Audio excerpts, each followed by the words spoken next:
Olá, o tema que eu vou tratar aqui hoje é o tema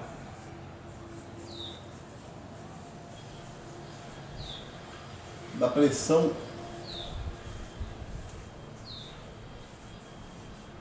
osmótica. Pressão osmótica, de fato, ela é uma contrapressão. Ela é a pressão que impede a entrada de solvente num sistema de alta concentração, ou de alta concentração de partículas, para ser mais exato. Por consequência, por busca das condições de equilíbrio, os sistemas de menor pressão osmótica acabam permitindo a entrada de solvente no seu interior. Com isso, a gente tem a busca constante pelo equilíbrio dos sistemas. Para ser prático, eu preciso avaliar a pressão osmótica da seguinte maneira.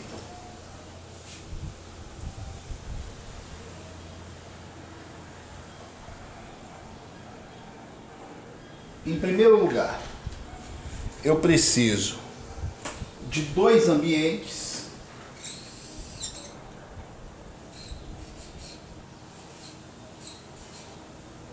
separados por uma MSP, que é uma membrana semipermeável. Vou chamar de condição inicial uma condição em que eu tenha, por exemplo, um sistema que tenha glicose 1 molar e NaCl também 1 molar. Isso já me basta dizer que é 1 molar, que é aquosa e é aquosa. Muita gente desavisada vai falar que isso aqui está em equilíbrio osmótico. Só que esse sistema não está em equilíbrio osmótico. Por quê? Aqui, a concentração de partículas é igual a 2 molar. A gente tem que avaliar o seguinte: o cloreto de sódio é uma substância de natureza iônica. Então, nas soluções, o sódio e o cloro, o sódio, o cátion sódio e o ânion cloreto, eles se separam e com isso você tem um aumento da concentração de partículas, assim como na glicose a concentração de partículas é o mesmo 1 mol por litro, 1 molar. Por quê? A glicose em água, ela é uma substância que continua na forma de glicose, ela não se ioniza, ela não forma íons, ela não se quebra em partículas menores. Então, com o passar do tempo, com um ΔT, vou repetir o meu material, meu sistema, continuando com a membrana semipermeável, só que com o passar do tempo, o volume de NaCl aquoso aumentará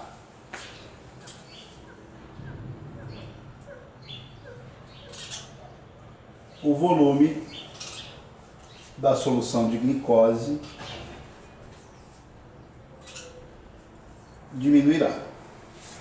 No momento, eu não vou colocar quais são as novas concentrações, mas sei que aqui a concentração será maior que o molar, porque com a saída de solvente, então é só o fluxo, é o fluxo de solvente, e aqui a concentração passará a ser menor que o molar. Então, um valor justo. Chegar aqui a 0,75, chegar aqui a 1,5. Quando atinge-se o equilíbrio osmótico, no equilíbrio, os volumes deixam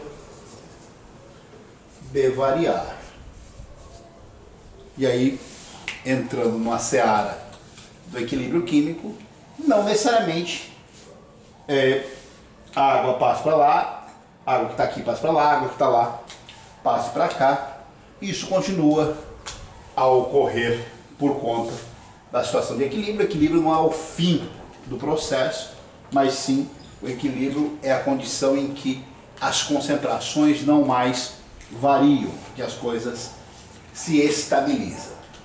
Então, para poder pensar nas coisas a partir da osmose, ou segundo a lógica da osmose, eu ainda vou agregar aqui, vou falar numa temperatura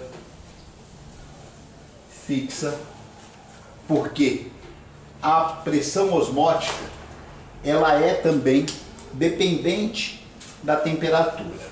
Então, levando em conta, não basta avaliar simplesmente as concentrações molares sem saber quais são as substâncias. Porque se for uma substância iônica, ela gera partículas em solução, aí a concentração final acaba aumentando. Numericamente, ou do ponto de vista quantitativo, o cálculo da pressão osmótica nós marcamos assim, ó. Concentração RPI. Essa concentração em mol por litro. O I é o conhecido fator de Van 't Hoff.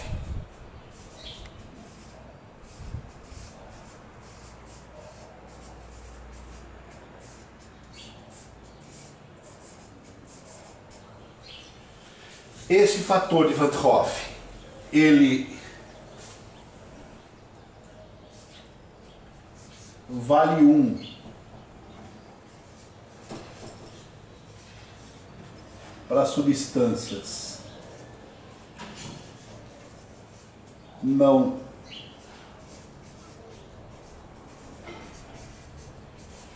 ionizáveis e ele é maior que 1 para os sais,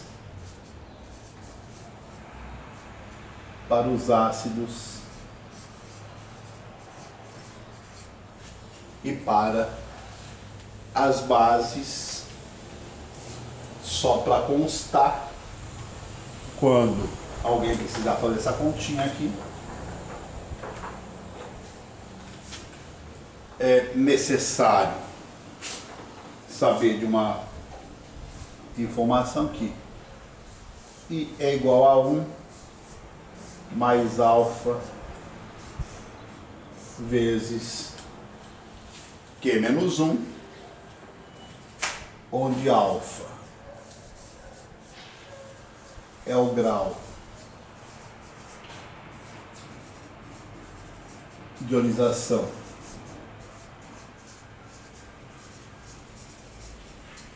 ou dissociação, não estou aqui querendo fazer nenhuma discussão mais profunda, e que é o número de partículas por molécula.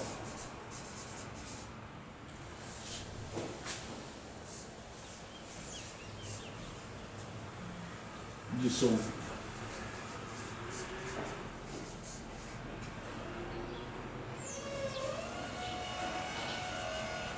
Número de partículas geradas por molécula dissolvida. No caso, NaCl tem alfa 100%, o Q do NaCl é 2, porque gera 2 partículas para cada molécula que se dissolve. No caso, para o NaCl, o I é igual a 2. Então, a pressão osmótica, ela será calculada numericamente a quantidade de mol por litro. O R é uma constante de Clapeyron que quem já estudou gases sabe dos valores: 0,082 atm vezes litro por mol Kelvin, ou então 62,3 milímetros de mercúrio por vezes litro por mol Kelvin, ou então ainda 8,31 joule por mol Kelvin quando houver necessidade. Mas isso aqui é um valor que é um dado numérico. A Unicamp chegou a fazer uma pergunta uma vez sobre cálculo de pressão osmótica, em que ela dava até a fórmula, na verdade. E a temperatura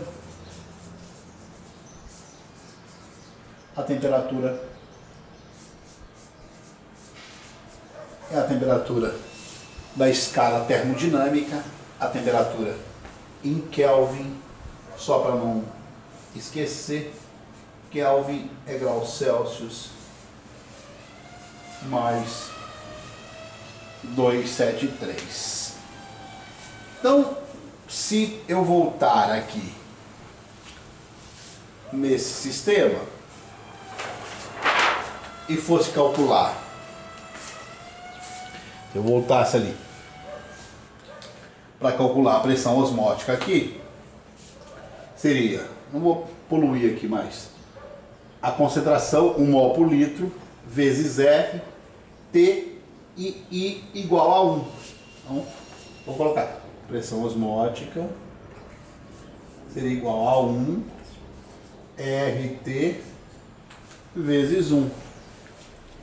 E aqui a pressão osmótica seria igual a 1 vezes RT vezes 2. Se a temperatura é fixa e o R é fixo, eu posso devo concluir na verdade, que a pressão osmótica nesse local é o dobro da pressão osmótica nesse local. Então, nessa região, o que acontece? Esse sistema, ele impede que o solvente entre. Ela impede a entrada de solvente. Existe uma coisa chamada de osmose reversa, que é uma aplicação, por exemplo, nos processos de hemodiálise.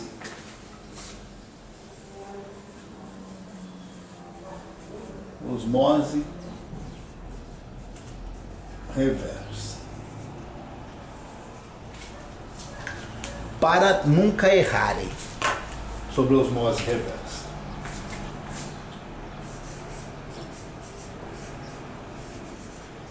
a aplicação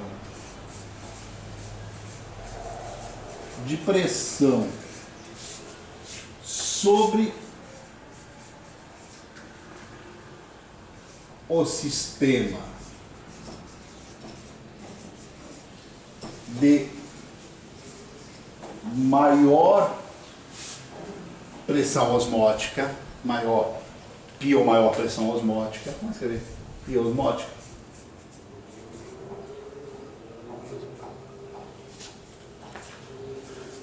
com a finalidade de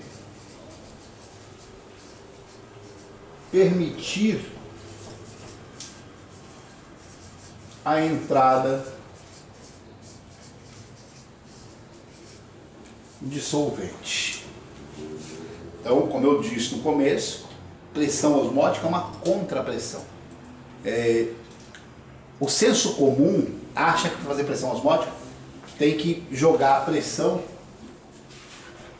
o aumento da pressão, no sistema de menor pressão. Eu vou dar um outro exemplo aqui para encerrando a conversa já na sequência.